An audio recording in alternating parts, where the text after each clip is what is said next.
And here goes XXS. He still has the Aegis. And he starts to right-click the tower. IGV can't really do anything about this. There's the roar going in onto the Temple Assassin. The Sound Strike as well coming through. The Aegis does actually get taken off, but the problem is the Razor's going to drop from this. Aggressive comes in forward with the Poison Over, and they want to move in. And Dogfights, he does use the Song of the Siren. Moves in forward, does catch the Temple Assassin as well as the Venom Monster. Song of the Siren does get turned off, but the BKB is there for the Venom Monster. And who's going to be the next person to drop it? It's going to be the Razor. He does buy back. They want to move in forward, but this Venom Monster with his 10-second BKB, he's just going to town. He's just right-clicking, doing whatever he wants. The Aegis, of course, was popped on XXS, and XXS, well, he's just forced off himself in. That's a double kill there for Aggressive at this point, but XXS just doing all the damage right now with these Meld Strikes. And that's 4 heroes down for the side of IGV. Good game, well played. Waiting for a Chronosphere. I mean, he wants it to be perfect, but they're just going to throw the Doom up front. It's hard for him really to find the perfect Chronosphere. Meanwhile, the creep's coming in from other lanes, so it's just very hard for them to want to commit to a fight. There's Blink, Warstop actually misses. There's the BKB with the Doom coming out, and eventually he's going to want to throw it. Pops the BKB, he just is going now the Hex, because Void doesn't have the BKB anymore. So they move on forward, they'll get this kill. Down goes the Void with Warlock dropping next. Razor trying to survive, but Doom able to stay healthy. They'll get the kill there. Shrek ends up flying back, and GG's called by King Gaming for the dream. These sneaky high ground wards are actually still maintaining some vision control. Both teams. Roshan is the prize for whoever wins this fight. Off up on the high ground. We're going to war planted down. They see it. Monet going to go for the D-War pretty quickly.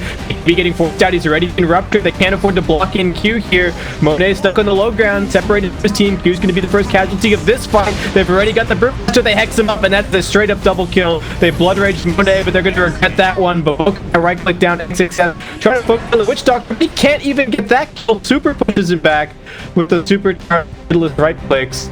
And Aggressive still just can't even commit into this fight as the Bloodseeker. Super just has to time this right. A couple of auto attacks bring in XXS. He's dead. They get the Rodabate to his catch. Like I said, if you commit into a 5-on-5 in this game, nobody is leaving. Nighttime. Invis Ghostic.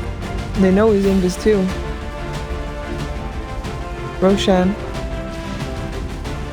Watch me push, can see them go inside is the question. 300 gold a minute. Finally, Skyrath getting a little bit more rich. Ooh, jumping in there. Ghostic. Coming in from the back. Going out of the back anyway. Oh, what? Lag for the Shadow Demon. That does mean... Let's see. Sonic Wave coming out as well. That is tanking for an Undying. So they got that naive. Oh my god, he takes a full Omnislash. And that's a dieback. Skyrath doesn't have buyback as well. And he drops in Ghostic. Well, that fight ended up real soon. That's it. That's game.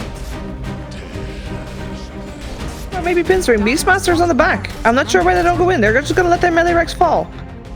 Lizzie's now left alone. His team was not there to back him up. That is very confusing. They're just going to let that Rex go. That was not worth fighting for. I respect that call. As the main time, Azayach is dead because there was a CK with Phantasm and a lot of horses and a lot of Zayach call coming out. I'm not sure what's happening here. They're definitely not defending their base, that's for sure. Aegis. I mean, this is... They had this perfect pincer movement. They could have tried to fight him then, and that's fine. If you don't want to fight him then, you know, you let your melee Rex fall, that is okay. But then I would expect a team to set up for a fight to come, because why would a team just back off? But instead of preparing for the fight to come, they just split up and die one by one. Another anticlimactic fight and ending to a game. They're smoking to their wards, but this is a dangerous fight. King Gaming are near their shrine. They at least know that the Elder Titan is over towards mid, but this is a really dangerous jump. If that shrine gets tapped, they're trying to drag him away from it. Razor, can they burst him down? They've got the Fatal Bonds into everybody. Razor's actually dropping really quickly. The shrine is going to get Now it's going to get used, but not really helping too much. Lifestealer getting kited around, and the Death Prophet is actually surviving through everything with the Siphons. Can they even kill Super? He kites off to the other side of the fight. It looks like Aerofly are doing it. They do manage to pop out the Lifestealer. He gets a little bit of a heal. Razor buying back, but looks like it might just be for a second death. Lifestealer also buying back. Keen Gaming are just throwing bodies at this, and it's Monet finding a triple. Yao might even manage to TP out in the face of the Lifestealer. And they see them. Undying is gonna be the first one there. Can they find him? Yes, they can. Chains upon them. He does get a Tombstone out, but Tombstone is already dead. Song coming out as well, so they can only target the people with the BKBs, but nobody has a BKB anymore, so that's it. Can they find next? Nice vacuum wall for all 4 of them. Do they have the damage to take him down? The Burrow Strike! Oh, jeez, the Burrow Strike coming out with the Omni Slash as well. Oh, that wasn't even an Omni Slash. The Omni Slash is not even used. The buybacks come out though. This is time for an Omni Slash. Let's do it. Juggernaut. Waiting for it. He's waiting for those illusions to die. There he goes. This is the time. Doesn't even need to. He doesn't need to. He can just stand there, right click. What the hell? Uh-oh. Iceberg. Don't do it. Don't do it, Iceberg. Oh, is he gonna get it? Oh, he's gonna get him. Oh, he got him. All right, Iceberg, you're a boss. 2K. They see the Void. They jump in. Can they get the roar? They get a bash. Beastmaster's going to willingly roar himself. Can they actually finish this kill on the Void? He's stunned a little bit longer. They get the bash at the last moment, but there's also the last second disruption from the Shadow Demon. Void needs to go and heal. That's not a great place for Aggressive to be. He might get hit by this Earth Splitter. Does just barely manage to dodge it. He's running for dear life. The Death Prophet hot on his heels. The Templar Assassin going to get stunned up, but that's only life number 1. There are Mega Creeps hitting the tier 4s. That's about to be brought down. Life number 1 for the TA gone. Should be able to get the blink out here. XXS does do so. On the other side of the fight, it's Baboka jumping around. He's got blink. He's got time walk. They get a time walk off. He's got Yules and blink. I think he should be okay. He's just leading them on a merry chase while the Mega Creeps continue to swarm the throne. They're going to focus on the Brewmaster. They burst him down almost with the Mystic Flare. The Mega Creeps will be the ones to finish the job. He buys back now. IG just using their creeps to full effect. Primal Split's gonna get used. Baboka, can he get out? It's a 3-man Chronosphere. Is this gonna be enough damage? He pops the Aeon Disc, now goes for SRF, but he can't look towards the Lifestealer.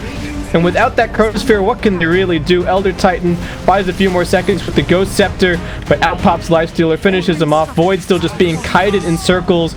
Double kill for XXS, the BKB, to put the final note on this game. And that'll be IG. They know that this game is pretty much in the bag. Yeah. And the Iceberg Pudge, I don't know if we'll get... I mean, we might get to see it in the playoffs. We might get to. They're best of 3s. And to be honest, as we've seen in this game, it doesn't even feel like a risky pick. If they get him a good lane matchup, we saw he pretty much... They traded farm in the mid lane. They both got farm, him and Yoku. But he was under no sort of threat. He made some excellent rotations. He hit some fantastic hooks. And it's a Pudge. They are winning with a core Pudge, and Gambit are rage quitting. They're out. GG's are called. GG. As Fly to Moon, another win in the bag for them in this group stage. And as you say, the end of the road in terms of TI8 dreams for Gambit, as they will not be able to make it into the top 4 spots of the groups. In opening, he actually found what is happening here. Alright, that's not how you want to play. The BKB is gonna get wasted. The pounce gets dodged by the blink, and now they're gonna fight him. He's forced to commit the shadow dance. They do TP him out, but the Slarder, the second fish, not really happy with what happened. They lay out the golem, and this is the nice Laguna Blade does clip the Guard Ranger, but that's just a support. They're gonna buy back him. The upheaval holding dire in place, but Weeha just has no fear. LSA finds him. Can they burst him down? Now that the Solar Crest is waging tank guard, and we have so much extra damage on Amy, and the good game gets called. It is over.